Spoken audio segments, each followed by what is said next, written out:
Hello and welcome to Today the News on Vanguard Live. My name is Damlola Okunshaki. And this morning I'll be reviewing the front pages of the dailies and also analyzing them. Now let's move straight to the front page of Vanguard. Vanguard is leading with gradual removal of petrol subsidy starts April.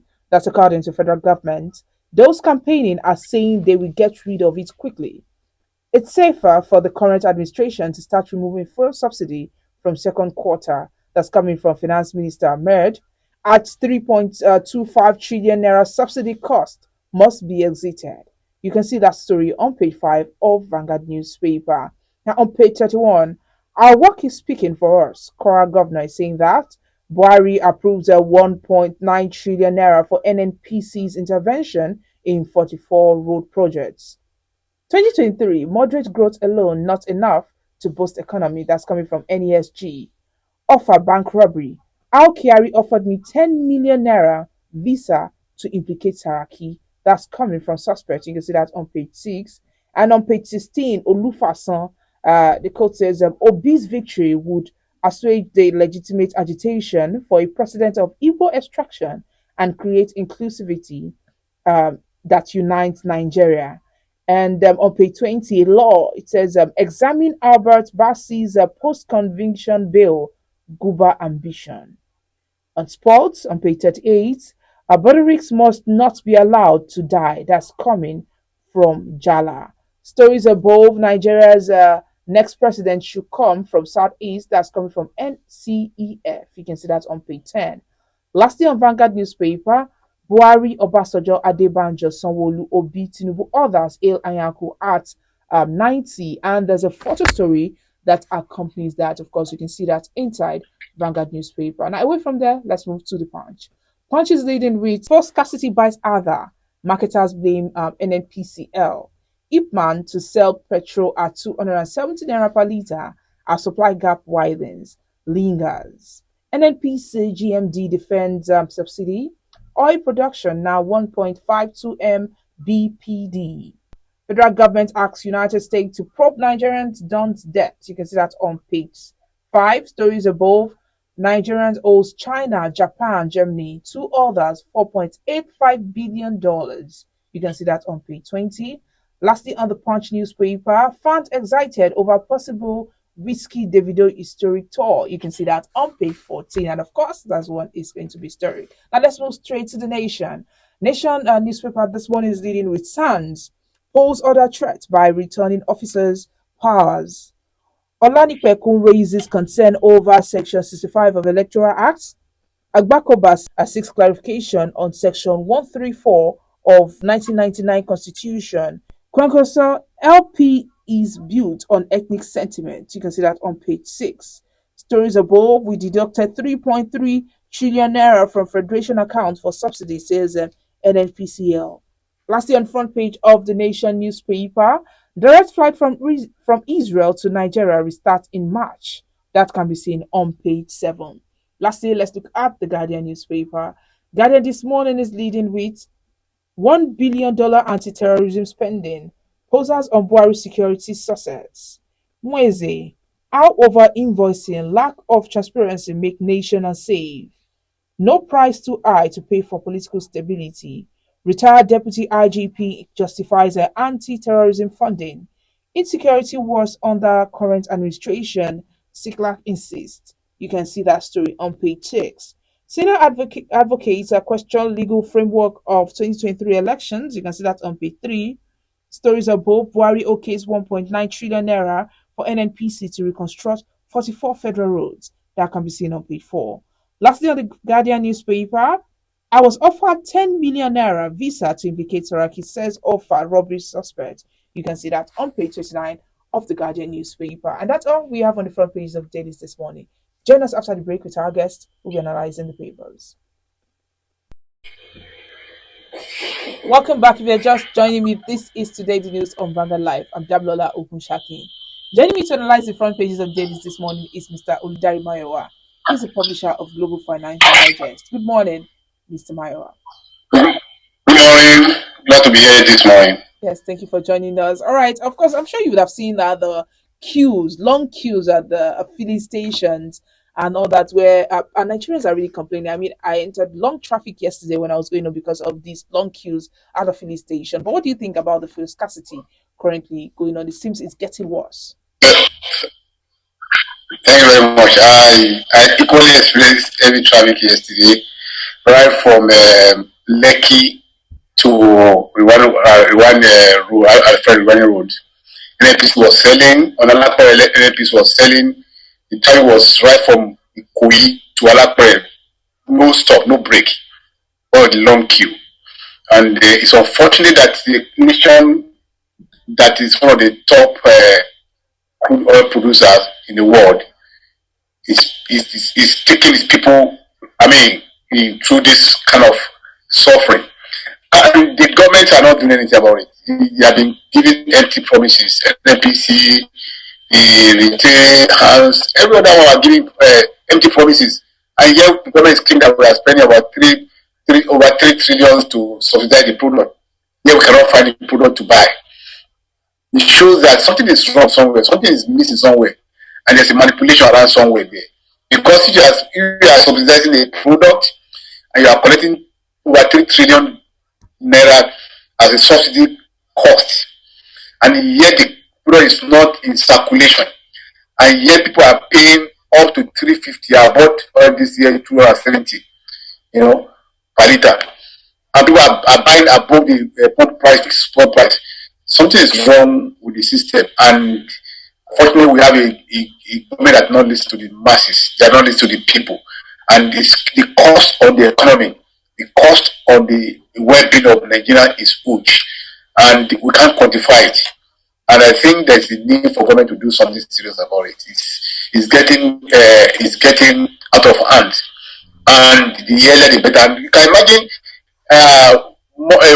months or probably weeks to elections, a very critical election. We are facing this kind of situation. Then the government is not serious. That's what I could say. All right, Mrs. Zainab Ahmed, Minister of Finance, Budget and National Planning, dropped a hint on Tuesday. She said that the federal government may begin a subsidy remover, gradual subsidy remover from April this year. Now, they've not removed subsidy, and we're already experiencing this type of fuel scarcity and all that. What do you think will happen once the subsidy is removed? Yeah, there's this conspiracy theory that say that what we are expressing now is a prelude to the removal of the subsidy. That they have to ensure that Nigerians pass through this kind of suffering, and by ourselves we call for the removal of the subsidy, so that because so that by the time they are removing the subsidy, there won't be any protest, there won't be any mass complain about the whole thing. And that's exactly, and I tend to believe that conspiracy theory, because people are already buying in the east 350 per liter. I traveled to Ife a week ago. They are so full in any filling stations in that city throughout my stay. Even on my way to Ibadan, can see very few places that are selling, and they are selling in high prices. So people, their enduring capacity is very limited, and the government has seen this. I think they are playing a psychological game on Nigerians, so that by the time they are removing the subsidy, Nigeria will probably, and there is fuel all over the place. They work the system, and people will have a relief. So there won't be any need for them to complain again. And I think that's the game they are playing. But for me, economic-wise, it's no longer sustainable for Nigeria to continue to subsidize the product, because the corruption, the money, the subsidies are actually going to wrong hands and going to the wrong pockets.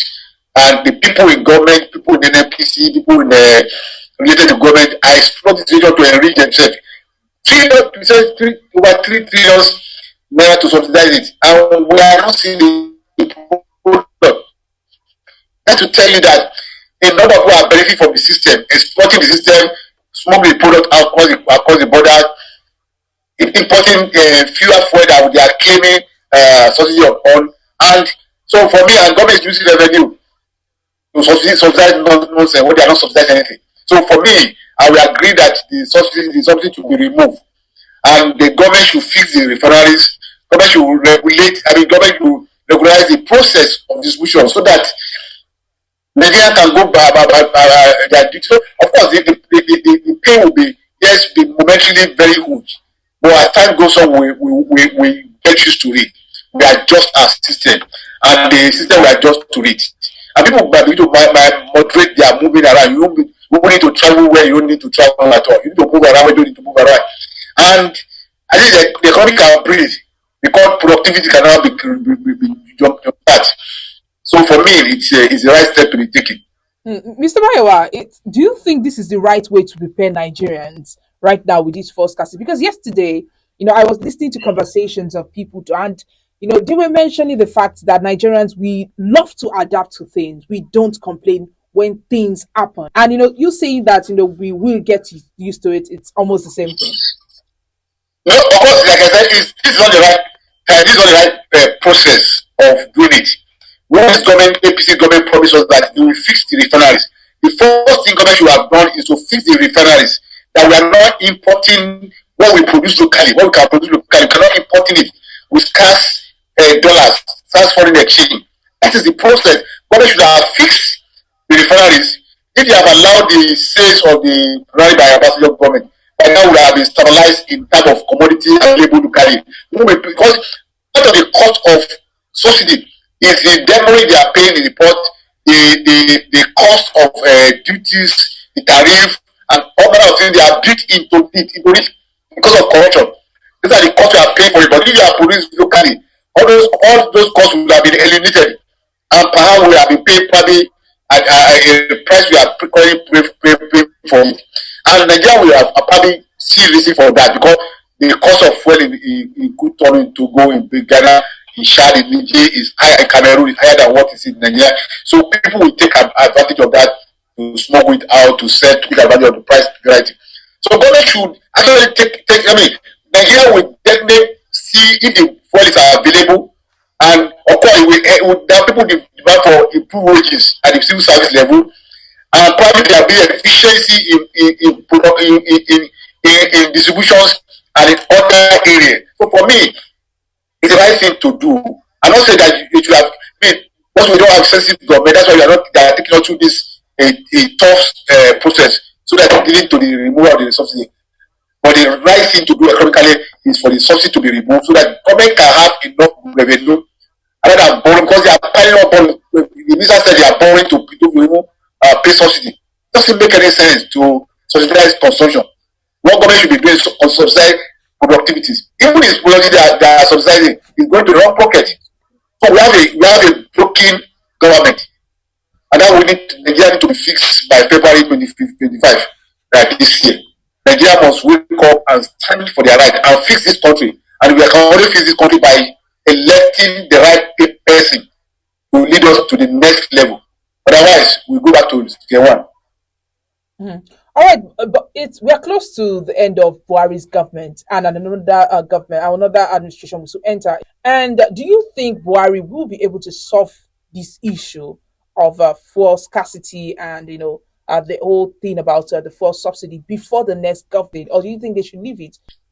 The right thing is for Buhari to solve the problem now before he leave, because if you leave the decision to the incoming administration, it will destabilize the system, it will destabilize the government, because the crisis that will follow it will destabilize destabilize the government, and it will not be able to do much more or be able to move forward. So it the onus on the Buhari today to actually take that bold move to say, okay, we are regulating the system a bit gradual, probably increase the price, reduce the amount of subsidy on the product probably by 50% in the first instance. So the next government would have rated that, and moving forward would have announced a timetable of gradual reduction until we probably eliminate the subsidy. Buhari is in a better position to do that, but it may not be able to do it because of election, and because they still want the people to vote for APC. So probably that's why they are playing this politics with us and try to drag the duty to after the election. I'm sure by after the election, when it's the election where the election has gone, the Buhari will definitely announce it. Of course, maybe whether it's going he won't bother what comes for the next administration. But for me, he's the right person to do it. We have failed on to put the right structure in place for us to achieve that. All right, in less than 30 days now, Nigerians will, with their own hands, choose their next president. And with that in mind, the Christian Association, the National Christian Elders Forum, NCEF, has said the southeast zone of the country should produce the next president in next month in the upcoming election, in the interest of equity, justice, and peace. What do you think about this? Ordinarily, it shouldn't be so. We shouldn't be looking at presidency as a middle kind of a thing, in quotes. It's not supposed to be so, because we are in a critical situation. When you are running a company, for example, and the company is not making progress, it's not making profit, the staff are not being paid, and the company is on the bankruptcy process. What you need that is not that it's my turn, is to look for an expert, to look for somebody who can provide solution, who can resolve the situation the company is going through. Similarly, Nigeria is in a critical condition today. We have never been this level ever in our history for the one I have known. We have not been in this condition. We have been divided. We have been brutalized economically. Nigeria is holding over 70 trillion naira debt. So we are in a critical situation. The economy is paralyzed. The politics is paralyzed. There is conflict all over the place, insecurity and the rest. We need somebody who has hands-on experience to take us from this wilderness, like Joshua in the Bible, to the promised land. So this is not time for us to say it's the turn of the west, it's one of the east, it's not of the north. But again, in balancing it, because of the quality of this country, because of suspicion, because of the broken system we have, where there's ethnic suspicion, then I will agree that while considering the expert to take us out of the land, and we look at the qualification of those who are contesting, then we should look at it this way, compassionately. Southeast has been marginalized, whether we like it or not. That's the truth of the matter. They have been marginalized, and it seems they are not belonging. The IPOB, the Muslim, or the rest, they are seen today was as a result of the marginalization. We have been since the Civil War, end of the Civil War. All the rest of Nigeria have looked at the Southeast as people for the war, and they are not forgiving them. And probably that worry, as people are thinking that this is the right time for us to heal the wound of Civil War and restore Nigeria back to a nation where everybody belongs. There's nobody is neglected. I think that's the argument around that one, which for me I supported too. Kind of thing. But we have to balance our argument and campaign and encourage our people to vote for the right people. Out of the 4 frontline contestants, or 3, let's say 3 or 4, they are assuming that Kakoso is on the race, really. Beyond Kano and the rest, I'm not seeing Kakoso make any impact. Out of the 3, who among them can view as integrity, as a health, as a capacity to resolve Nigerian situation? These are things we should put before Nigeria without any sentiment, and ask Nigeria, all Nigeria, cancel Nigeria, and advise Nigeria to vote for that person. Mr. For me, that's where I will start. Mr. Mayo, why is Kakoso not on your list? Yeah? Why is Kakoso not on your list? On my list? Yeah, you just you said assuming he's running the race. Yes, Kakoso is not just for me. It's just for me. It's not recently. Beyond Kano, where he has large follower, I don't see him winning anywhere outside that Kano state, really. So for me, it's just probably try to show his strength in a way, not probably to divide Kano for the other party contesting that area. Kano is for PDP and APC, really. I can say that. Kano is for the 3 of them. Kano, APC, PDP, and Okaso. Outside that one, the Obi, the Tinubu, the Atiku will share the vote across the nation. Nobody knows Kabaso in Ogun State. Nobody knows Kabaso in Lagos State. Genuinely. That's my own position, really. So we should focus on the 3 leading contestants. All right, let's move away from that. But of course, we're still talking about this election and the talks around it. So, former President Olusegun Obasanjo on Wednesday said the late philanthropist Moshood Kashimawo Olawale, that's MKO Abiola, was denied presidency in Nigeria because of bad belle. What do you think about this? OBJ has not, it has not, OBJ has said that severally, really. And then maybe we have to accuse the man that when he hit for restoring June 12th, OBJ was saying MQ is not the Messiah. Yeah, we are not looking for Messiah in Nigeria anyway. So nobody is a Messiah. Nobody can be ascribed the title of Messiah to as human being because nobody has the capacity to do that. And the story of June 12 has not been told by those who are involved until they are compared to like IBB and the rest around the true story behind that is told. We will not rest June 12. And nobody is ready to touch that because of sensitivity of it. And for me, that's the real issue. We are not being told the real reason behind denying him. What we have been seeing, what we have been hearing, nobody has really has someone the courage to tell us the truth behind that. And until we have that, we cannot have a conclusion on that June 12 incident. That's my position. All right, thank you very much, Mr. Wayo. But let's end this with Mr. and Mrs. this morning. This is coming from Mr. He says, marriage is like imprisonment. Both husband and wife are sentenced for life. And Mrs. replied, what about those who are divorced? And Mr. replied, that's when amnesty comes. Yeah, the guy is right now. He's the man in the other time. I know there are so many restrictions. He's only said that marriage is in prison, self-imprisonment. Where you have regulations, you have the rules, you have the restrictions and the rest. So the man is right. So those who want amnesty can choose the other one, which is not the best option anyway for marriage. Sure. Thank you very much, Mr. Mayowa Oludari, for joining us this morning.